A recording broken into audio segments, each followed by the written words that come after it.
In that vein, are you open to like agents and managers or even actors themselves emailing you if they? Agents and managers email us. Absolutely. Yes, Okay. I respond to those usually right away. It's kind of a fine line with actors reaching out directly. I have almost all my friends are actors. Oh, really? So there's a lot of but then there's the people that think that they're your friend because they met you once and they feel like it's okay to do it.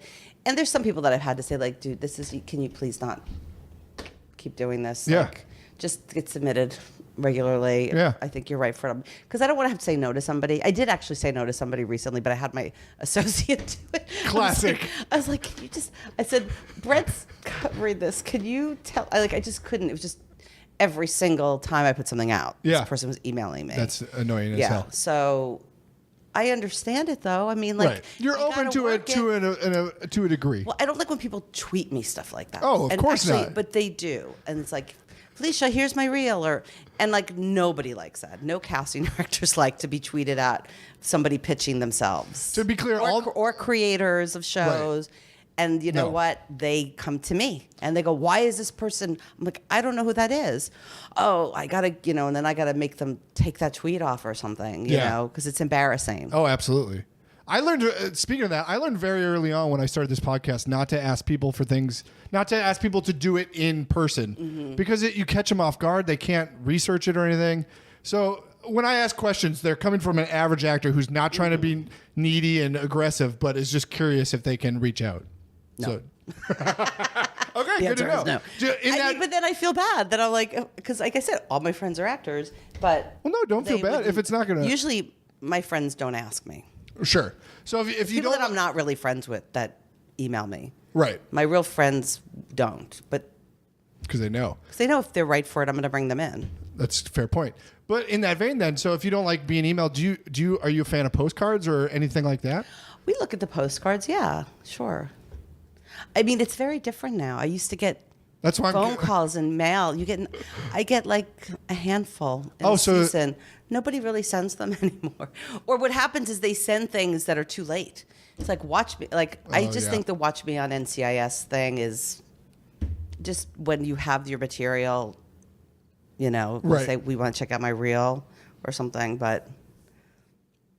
Okay, so what's a good way for an actor to get in front of you that you haven't seen before, other than have a podcast?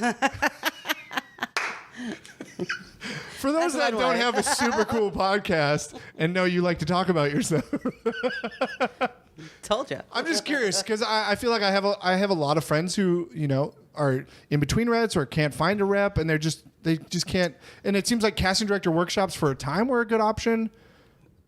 No, they're done. Yeah. So is there a way for new people to get in front of you? Yeah, they have to be in a play or something that I make see. Content. Yeah. I mean, they have to be in a webisode or something. I mean, I just saw a girl, Justine Bateman tweeted me to see this girl's material on Twitter, this comedian in New York. And I just fell in love with her. And she coming out here, met with her, helped her meet with agents and managers. Now she's like doing phenomenally. And this is just like the last couple of months.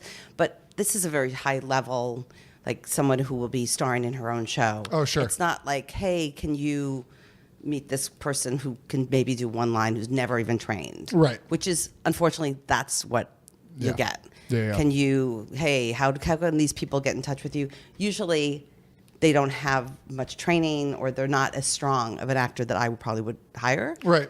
If that makes sense. No, it totally makes sense. It seems like the people that do want stuff like that are trying to look for the quick fix by emailing casting directors and stuff. So that's why I'm curious. I do like to know the proper way. Us seasoned actors, us real actors like to know the proper way and the proper channels to go about it. I just think the proper channel is it's going to happen. I mean, you just have to keep doing what you're doing. But I think what you said is key. Make content. Yeah. Like, put yourself out there. Take classes. Put up shows. Make web series. It's word of mouth for sure. If somebody else sees you in something and says, hey, like I've told plenty of other casting directors that they should meet somebody that I met or saw in something, or I met these actresses from Australia recently on a couple of Netflix shows I loved, and nobody knew them here, and I was like, I posted on my Instagram. Oh, awesome. And I was hoping, people would start watching their shows, Yeah. And so we do You try talk. to talk to each other. Yeah. Yeah, and people will call me like, oh, I heard you met so-and-so, and I'm meeting them. Should I meet them? Yes, or it's not going to be what you really need ever. That's the other thing. Like, I'm working in a specific kind of place now of where I'm really trying to do mostly comedy. And when somebody is like got this dramatic Russian actor who plays a bad guy who's 50 years old, and they're like, oh, he's going to be in town. I'm like, I don't know where there's ever going to be a part. I mean, except Maybe for if I was Kid Barry. Yeah, but I just using that as an example. But also, there's not a lot of time to sit down Right. and take generals with everybody. No, of course Seems not. to be right now is when everybody is here because everyone's calling for me to take generals. Do you go see a lot of like improv or plays or extracurriculars like that? I would say a lot. I say enough. When you That's good to hear. When you do as much casting as I do, I get hundreds of people through my room in a week. Right. So when you work all the time, I feel like you're always seeing the new people. Yeah. As opposed to people who maybe don't work as much, go and have time to go, and if that makes sense. No, and it totally kind of makes sense. I've got sort of connections to a lot of places that if there's somebody, I'll hear about them. Right.